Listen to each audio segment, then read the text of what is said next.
Hello and welcome to my channel. I'm glad you made it. Today I am going to be doing the cross from Molds and Shapes.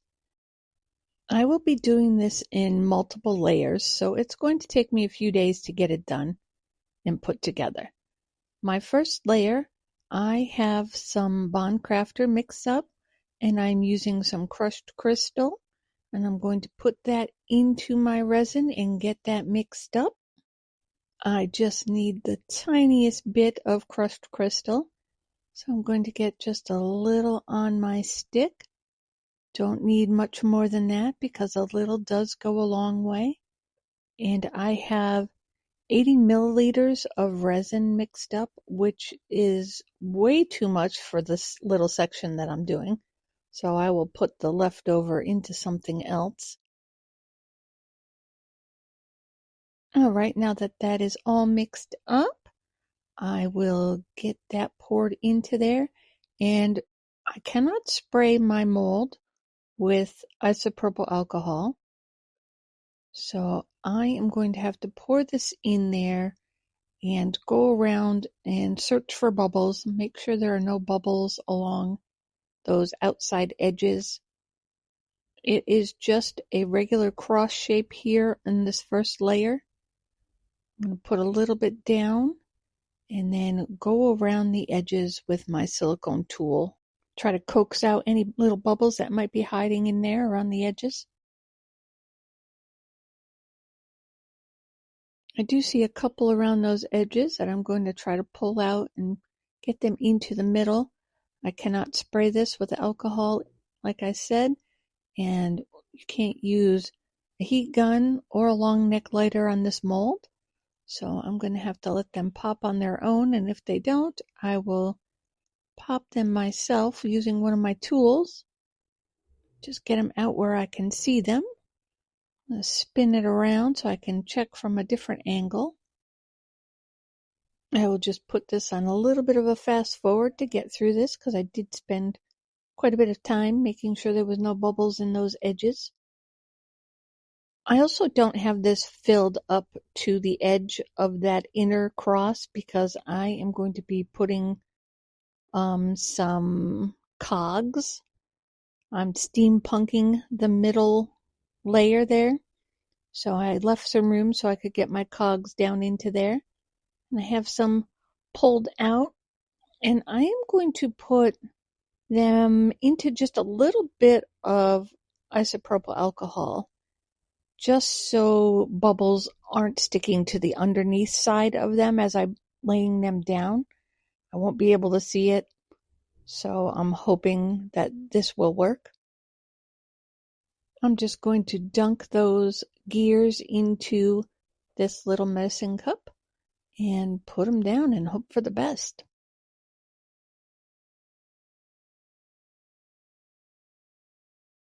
I really think the steampunk look is going to look good in this top part of the cross, with it being just solid. The next layer is more scrolly, so I think that's going to look really good as the backdrop of these cogs and gears. We will find out when we are done with this project and finally unmold it. So it'll be a couple days. Now, I am going to just fast forward through here. I spent quite a bit of time getting these cogs in place. I put bigger ones into the bigger sections of the cross and little ones into the more narrow sections of this cross. And I spent some time making sure they were right side up, because on some of the sides of the little gears there was bumps and lined ridges to show the difference between the top and the bottom. So it did take me quite a while to do this. It probably took me 20 minutes to arrange it all.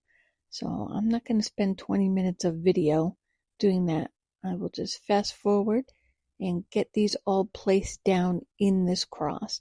And I'm also trying not to put like a gold next to a gold or a silver next to a silver. And I have some bronze. I also had I only had 2 clock hands for some reason, an hour and a minute.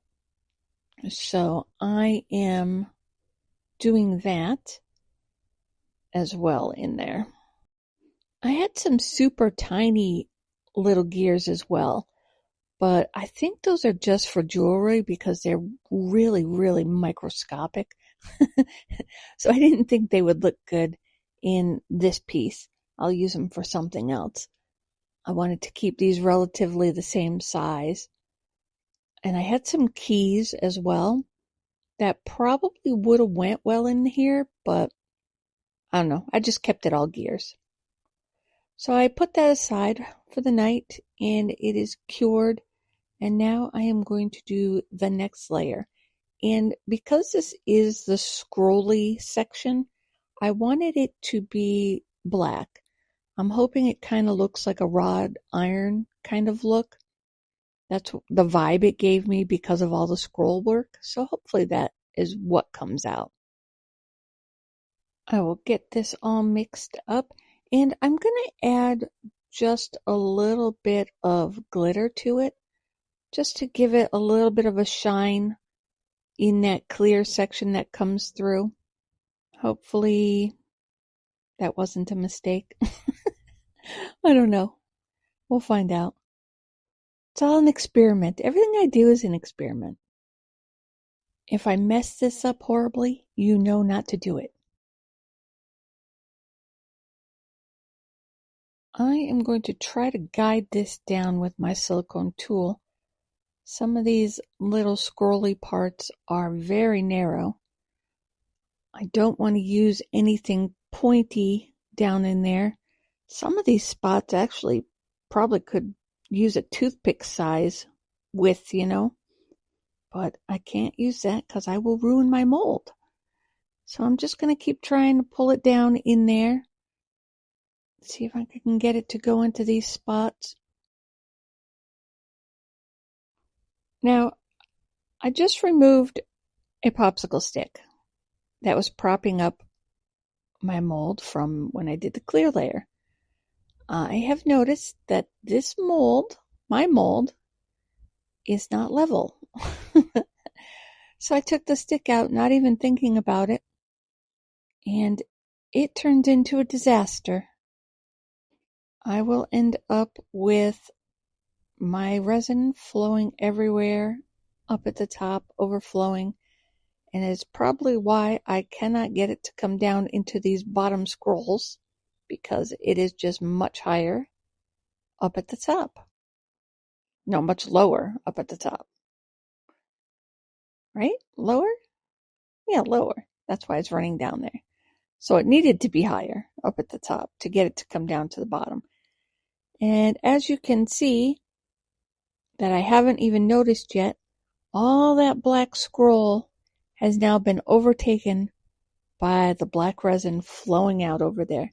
I'm still fiddling with this bottom part, trying to get it to come down into there, trying to clean up my mess, and I haven't noticed the top yet.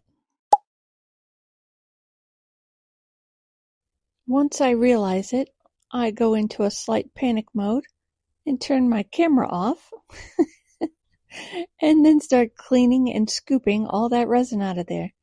That took forever. It was quite the mess to clean up. All right, be back for the next layer. For my backing layer, I am going to be using copper from Eye Candy, and I have that already mixed up. I mixed up 80 milliliters. Not sure exactly how much this is going to take. And I do have my popsicle sticks back underneath that mold, just to make sure it doesn't spill over the top like the black did. Look at how pretty this color is. I really felt like the copper for the back, especially with black being the next layer, would make it pop and would make the little gears and cogs inside really stand out in that first layer that was just poured with the clear and the crushed crystal.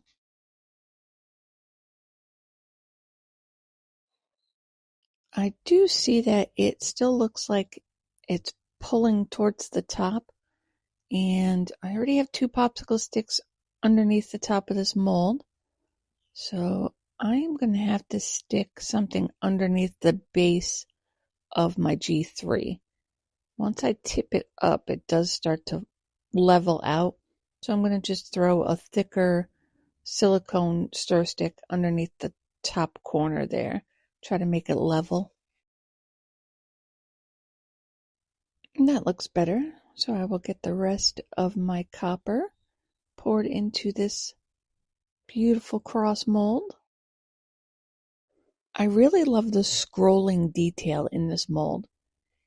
And I bet you could probably make each layer on its own. That's something to think about. All right, it is time to demold this beauty and see how it came out.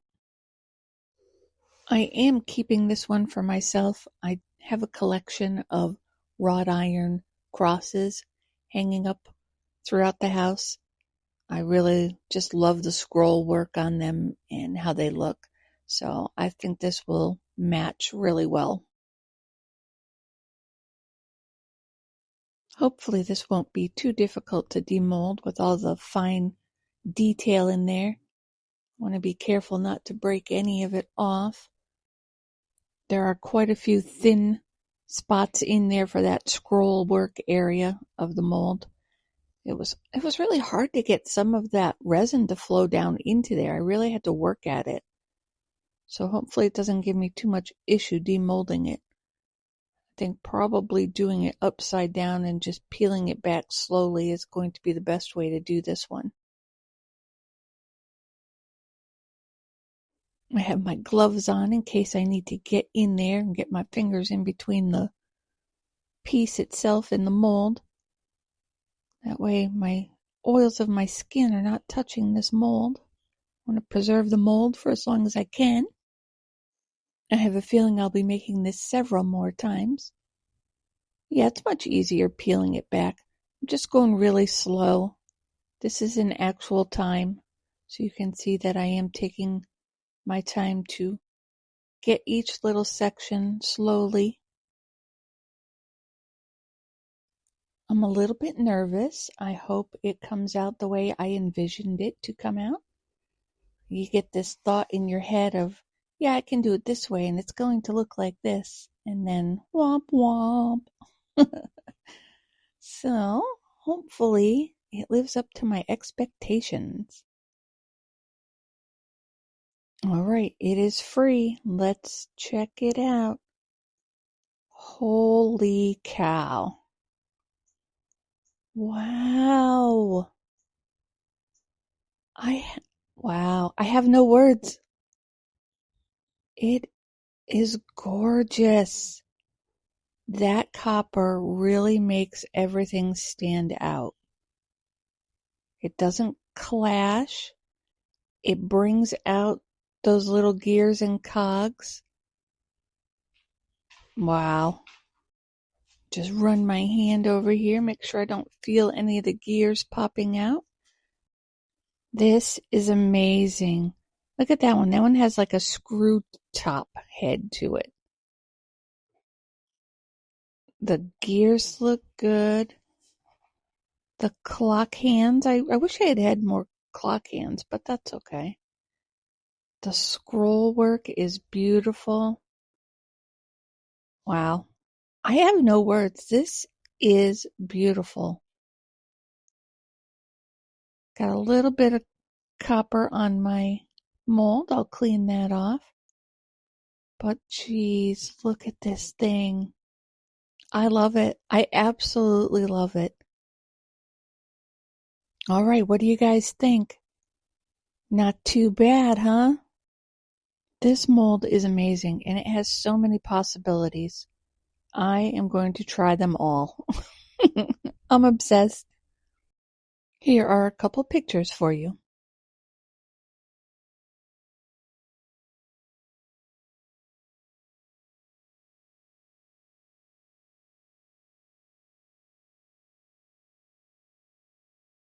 Thanks for watching.